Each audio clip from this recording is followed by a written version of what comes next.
I have around 1700 hours in Rust, and my aim is far better than most players I run into. And no, it's not because I no-left the game or got lucky. I followed a very simple routine that actually works, and a big part of that was how I used aim labs.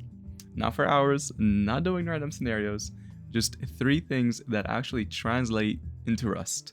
Those are static clicks, tracking, and Gritshot.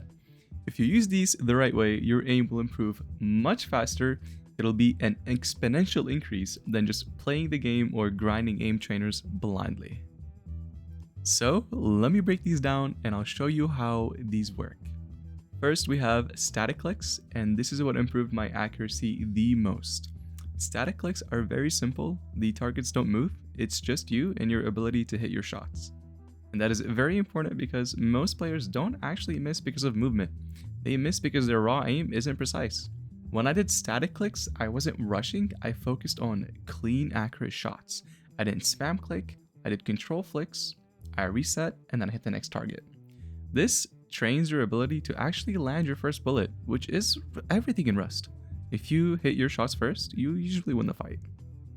Second on the list is tracking, and that is what's going to improve the consistency in real PvP. This is what made my aim consistent. In Rust, nobody stands still. People are strafing, jumping, panicking. If you can't track, you're going to lose the fight. I focused on staying smooth, not shaky, and I made sure to hold my mouse in a manner that allows for comfort, and I'm not gripping it so tight to where my arm just gets fatigued. When you focus on staying smooth, you follow the target and you don't overcorrect, you end up locking in much more even when the enemy is moving. This is what turns good aim into very reliable aim. Lastly, on Gritshot, it's supposed to improve your reaction time and your flick speed. It's not realistic, but it is good for the speed. I don't really take it too seriously. I just used it for warm-ups, get my hands warm and get a little bit faster. And in these, I did quick flicks, fast reaction, try to stay responsive. And this kind of helps you react faster and just snap onto targets much quicker. But there is just one more important thing. And most people fail at this. People either do aim labs or just practice on Rust and they overdo it. I keep it very simple. You combine everything into 5 to 7 minutes of each, 15-20 minutes max per day, and then you move on to actually practicing real PvP, and I'll show you how we do that. As we mentioned, aim labs builds your aim, but if you don't go into Rust right after and fight, it is just completely useless. As soon as I finish aim labs, I immediately get on UKN and I practice my spray, and I practice my aim. Okay, so spray control.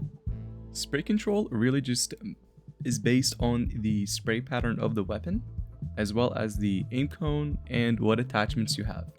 Obviously, if I'm using AK Hollow, there's going to be less aim cone, which basically just messes up your pattern every few shots.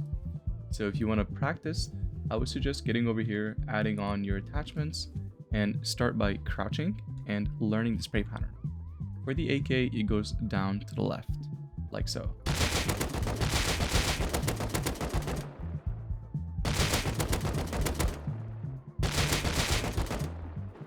And you'll notice that each weapon has a different spray pattern. So for the LR, it is quite a bit messy, but it pulls down to the right for the most part, like so.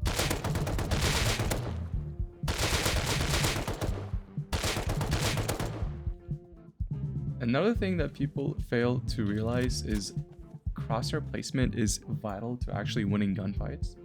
So if you're aiming at the bottom, look at the distance you have to flick just to reach someone's head. That is much more massive, and there's much larger room for error than if you're over here and making micro adjustments. So it is much easier for me to aim right here and then flick than to go like this and then aim and then try to adjust. So I try to keep my crosshair at head level, and that really just comes with practice, right? You should know, head level right there, head level right here.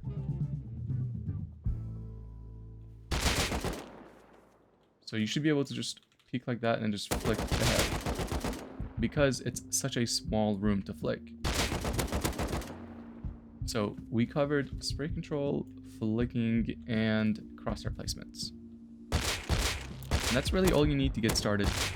Of course, this really depends on your sensitivity. I play on a very high sensitivity, which is 1600 DPI at 0.3, so it's really easy for me to control harder space while standing.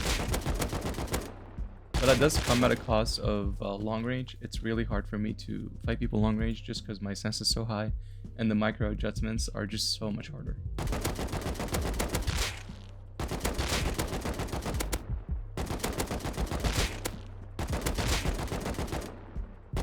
Well, that covers everything. Hope you all enjoyed, and if it did help, please drop a like and a comment and subscribe.